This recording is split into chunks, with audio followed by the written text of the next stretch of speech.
What's up, guys? Chris or CJ Brickles here, and today we're going to be going through the LEGO Minecraft Warden Encounter. And let's go through this entirety of the set and decide if it's going to be worth it or not. But I got to be honest with you, I'm a little disappointed. This is set number 21274, the LEGO Minecraft Warden Adventure. This thing is going to cost $19.99 or $20. And honestly, for 238 pieces, I don't think that is a bad bargain. Let's actually start by going over this box. There's really nothing too spectacular about this, except we are in the deep dark with a lush cave, which is actually a very cool mix that you can kind of see occasionally in the actual game. The box art doesn't really have anything too spectacular, except when we turn it to this side, just like every other one of the brand new-ish Minecraft sets, we actually have one of the mobs sticking out with the game animated version of it, and this one is the Warden, and I gotta say, it looks absolutely phenomenal. On the very back, it kind of shows off some play features with, you know, kind of just a couple of the things that happen in the set that we're gonna go over later, but there's nothing too interesting back here. And then the top of the box just has all of the mobs. Our first minifig is actually going to be called the Silent Ranger. This is actually the player character of the set, and it's really cool because we actually have this nice like green hooded character with the red hair swoosh underneath. The armor piece is very interesting because it is just kind of like a green tunic. We have the arms, which are going to be green with the red hands, the brown pants. It doesn't have any arm, leg, or printing on the side, on either side of it,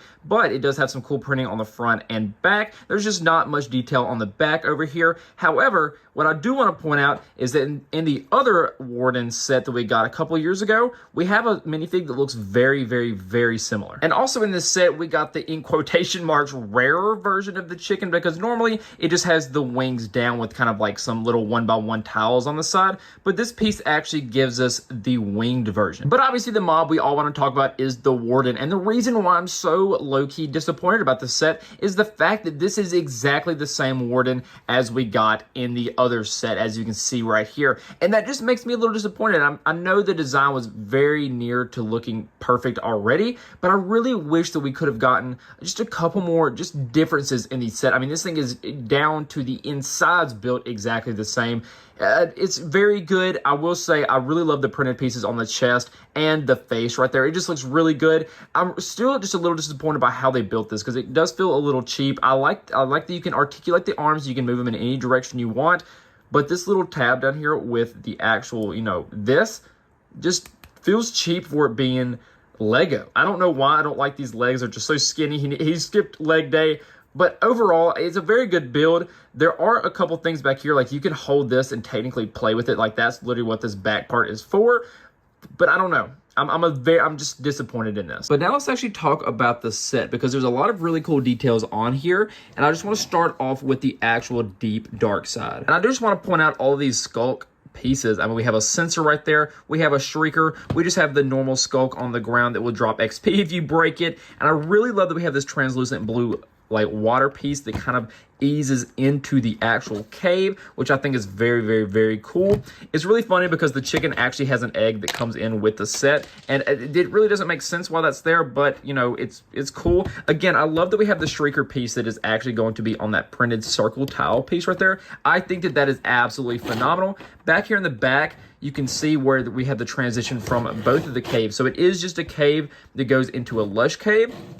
But I think that the lush cave side just looks absolutely phenomenal too. And while we're still on the deep dark side, I want to point out these white blocks, because if you've ever actually been inside of the deep dark, you're going to know that the Warden can sense sounds super well. However, if you have snow blocks, you can actually put those on the ground in order to deter the Warden and be able to step on that without alerting anything. If I start to take off some of these things, we can actually see the details up top. There are a lot of studs up top that actually allow you to kind of position your minifig, put a torch, or put one of the potions up top to actually kind of just make it look cool. I mean, you could even kind of put the Warden on top. His feet kind of do sit alongside the studs, but not very well. However, there is a couple of really cool play features in this set that allow for some just really cool details. Like for one, we actually have this falling piece right here that when you push back this, it actually makes this fall out. And we've seen this a couple of times in LEGO Minecraft sets, so it's really fun to see this finally back in another one. But just take a look at the actual lush cave. We have a lot of really cool things. We have some glowberries actually reaching the floor,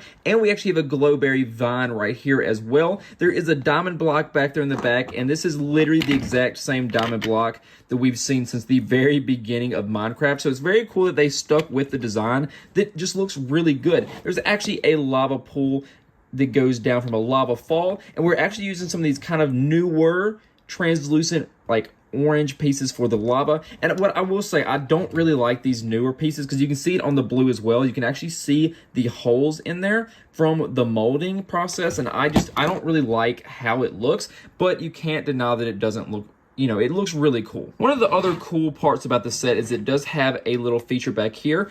And what I don't like about this and what I modified is that this piece actually comes out really easily. But if you push this, it actually blows up the TNT and does this. So what I ended up doing in order to make this thing not come out of this piece, because it doesn't come with an extra red piece like that to actually keep it in there, you're supposed to, in the instructions, not have this piece and just let it free fall. So you literally can pull this out at any time, but that kind of defeats the purpose because I feel like this piece could be so easily lost. But if you just reload it, you can quite easily do it again. And one of the cooler things about this set is the fact that the Warden is actually made out of the skulk as well. So as you can tell, there's a lot of color similarities between the deep dark side to the actual Warden. And as much as I don't like the Warden's design because it was quite literally the same one from the other set, I do want to admit that it looks cool. And I don't think that I touched on this earlier, but we do have a couple of different types of skulks. We have the skulk sensor, we have the shrieker, we have the catalyst, and I just think that these look so cool. And we just have the normal skulk pieces on the actual bottom that make up this entire deep dark piece. And it looks phenomenal. I think that they did a great job on this, and I can't wait to see more deep darks as well. But if we actually go over to the lush cave biome, another thing that I don't really think I touched on as much is this flower. This is actually called the spore blossom, and in the game it actually gives out these little really cool particle effects that obviously will not be seen in the Minecraft set. But I really just wish that I would have touched on these earlier in the review. But I just think that these are just absolutely phenomenal pieces of the set. So now we got to talk about if this is going to be worth it or not, because remember, this is $20. This thing has a little over 200 pieces, and it comes with 3 mobs. We have the Warden with the player minifig and the chicken, plus an all-right build in my opinion. I will say, I don't think that the build is absolutely phenomenal. I really like the deep dark side of it better just because it has a lot more details than the actual glowberry side with it being in the cave. And I don't know, I really like the minifig. I will say, at first I genuinely thought that this was the exact same minifig from the other Warden set. The chicken is nothing interesting. The Warden is also nothing interesting. But again, this set has the first time in a couple of years that we've gotten the Warden. So I think that for it being a $20 set, I don't think that it is a bad bargain by any means, especially if you missed out on the other Warden set. So honestly, I do think that this thing is going to be worth it if you don't have the other Warden. If you have the other Warden, you can probably skip out on this one. So anyways, I really hope that this helped you decide if you're going to be picking up this set or not. Thank you so much for watching, studs, and I will see y'all later.